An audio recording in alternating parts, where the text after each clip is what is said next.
Certamente você já ouviu aquela conversa de que Counter-Strike roda em qualquer coisa, você não precisa ter uma baita de uma máquina, investir muita grana para poder conseguir rodar o jogo. O que em grande parte é realmente verdade, afinal não é um jogo muito exigente em relação a hardware.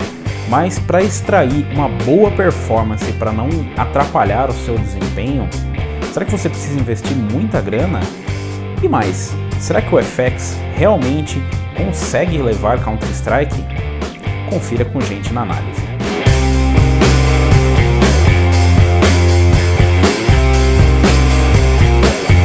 Alguns testes aqui no canal eu recebi alguns questionamentos, algumas dúvidas sobre Counter-Strike rodando no FX, e como nós temos aqui disponível no canal, eu resolvi fazer alguns testes para tirar algumas dúvidas de vocês e esclarecer algumas questões que ficam em relação ao FX.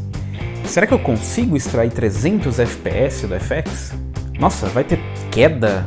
Eu vou ficar atrapalhando a minha jogatina, vai cair muito o desempenho. Ah, mas é porque a sua placa de vídeo não acompanha. Não, faz um overclock aí, mete 4.5, 5 GHz que vai ficar legal. Você vai extrair muito mais performance, vai bater 300 FPS. Ah, eu rodo no mínimo aqui e roda 400 FPS em 800 por 600. Realmente, para jogar CS existem vários gostos distintos. Tem gente que prefere tirar isso, tirar aquilo, colocar um filtro a mais, um filtro a menos, mudar a resolução, jogar no mínimo, jogar no máximo. E existe até um certo debate, uma certa discussão em relação a isso. Tem quem criminalize quem joga no máximo. Me julguem, eu jogo no máximo. A questão da performance do processador aí é uma coisa bem importante em CS. Então, em boa parte, quando se fala que você precisa ter um bom processador para rodar CS, não é um exagero, porque ele realmente depende bastante.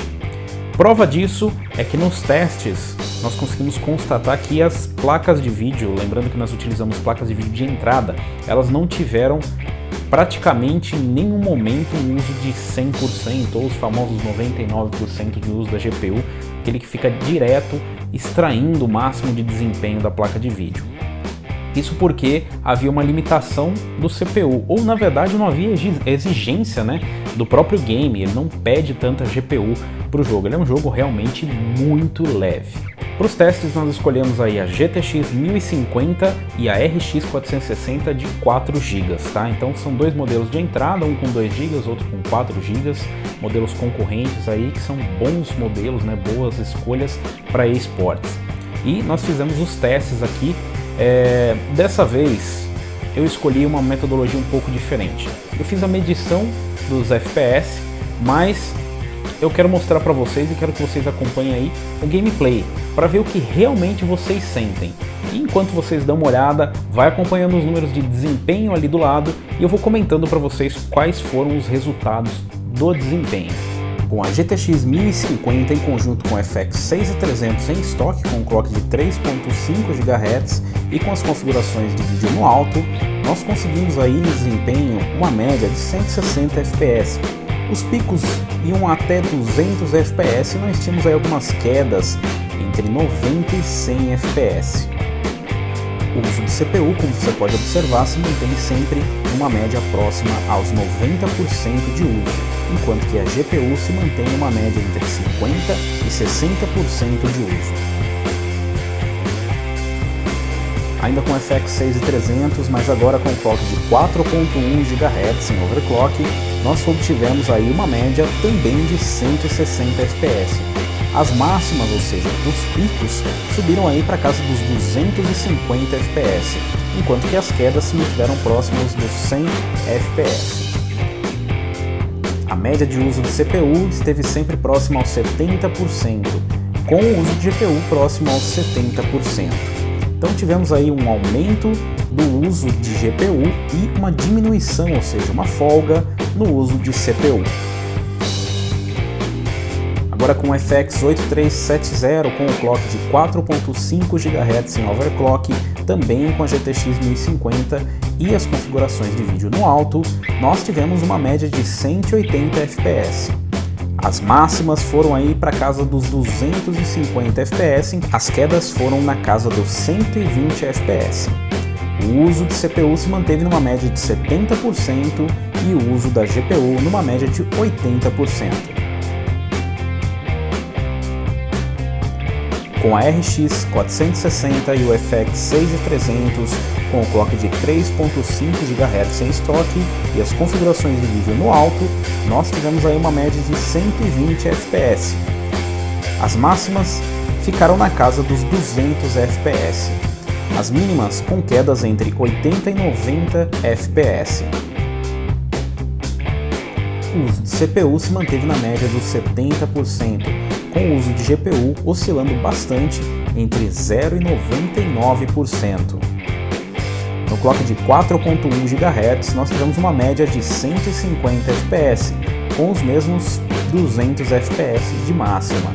As quedas ficaram por volta dos 100 FPS. O uso de CPU ficou na média de 80%, com o uso de GPU oscilando entre 0% e 99%.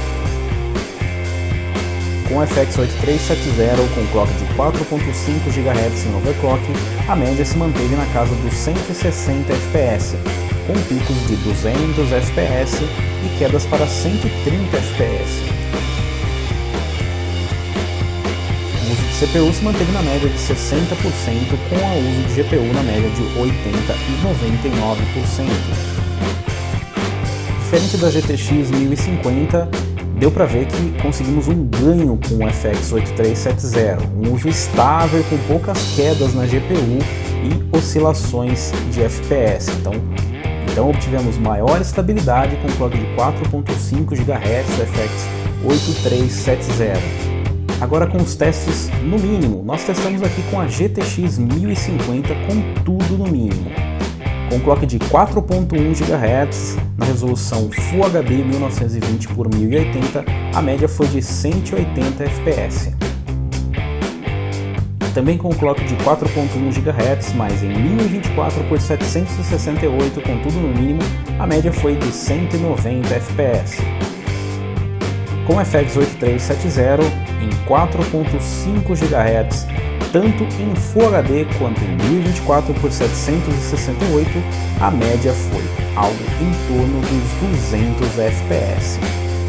Então, em ambos os casos, tanto com o FX 6300 quanto o FX 8370, a diminuição de resolução fez pouca diferença. Então, diminuímos os detalhes, aumentou um pouco a estabilidade, porém nós não conseguimos aumentar muito a média de FPS, que se manteve aí bem próximo do que é obtido mesmo com tudo no máximo.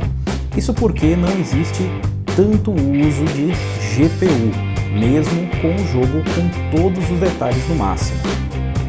Ambas as placas acabam limitadas pelo desempenho dos CPUs testados, ou seja, o limitador aqui no caso não é a placa de vídeo, apesar da RX 460 ter obtido uma média um pouco inferior à GTX 1050.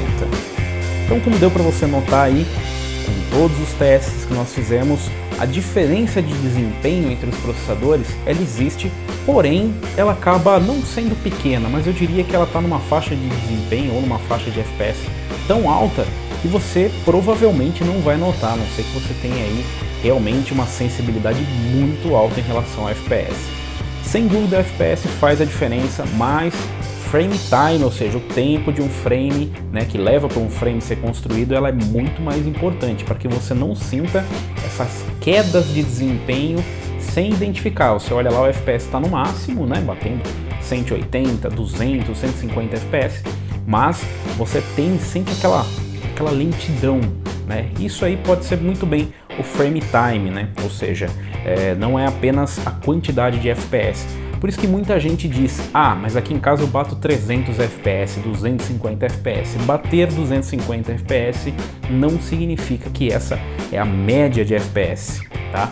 Vocês viram aí que em momentos nós temos quedas, ou seja, eu consigo chegar próximo até de 250 FPS, bem próximo dos 300 míticos FPS, porém eu tenho quedas para casa de até 120 e 130 FPS. É o fim do mundo você tem com a sua máquina ou montando um CPU FX na sua máquina, ou se você já tem um CPU FX, você precisa desesperadamente procurar um processador que rode a 300 FPS, o CSGO. A verdade é que, como eu disse anteriormente, isso vai muito de cada um, da sensibilidade de cada um. Eu pessoalmente considero que a faixa de FPS acima dos 140 FPS, próximo dos 200 FPS, já é um FPS bem alto, tá? Mesmo para quem gosta de jogar um pouquinho mais a sério.